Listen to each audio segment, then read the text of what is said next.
Bonjour, c'est Thierry Gandillot du service culture. Alors ce soir, c'est plateau télé. Il faut absolument vous caler dans votre siège devant la télévision à 20h50 pour voir la troisième saison de Retour à Whitechapel qui démarre donc ce soir. Whitechapel, c'est un quartier de l'Est londonien qui a des plus anciens et qui a longtemps été très pauvre.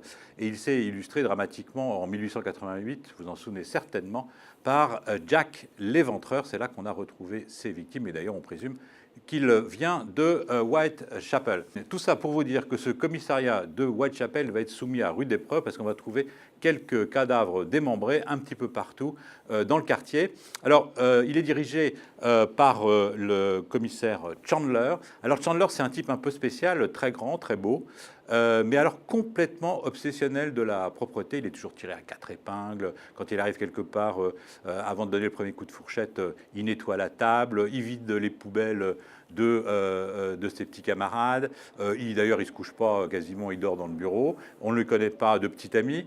Et son adjoint, Miles, lui, au contraire, alors il a toute une smala d'enfant. D'ailleurs, il va être papa à 45 ans, ce qui bouleverse un petit peu sa vie.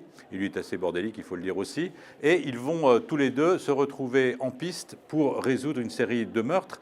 Et l'inspecteur, le commissaire Chandler, lui, il a une idée qui est de se dire, au fond, les crimes d'aujourd'hui, eh bien, en fait, ce sont des résonances des crimes d'hier. Et il faut toujours aller rechercher dans l'histoire de la criminologie pour essayer de faire la lumière, pour élucider les mystères, parce que finalement, les modus operandi sont toujours un petit peu les mêmes, et avec les techniques scientifiques d'aujourd'hui, on peut faire des miracles si on s'inspire du passé. Et à partir de ça, donc, il va embaucher un archiviste, un petit peu ça m'en fout d'ailleurs, il est toujours plongé dans ses archives, et il fait un petit peu peur à tout le monde, mais c'est quand même une bible de la criminologie.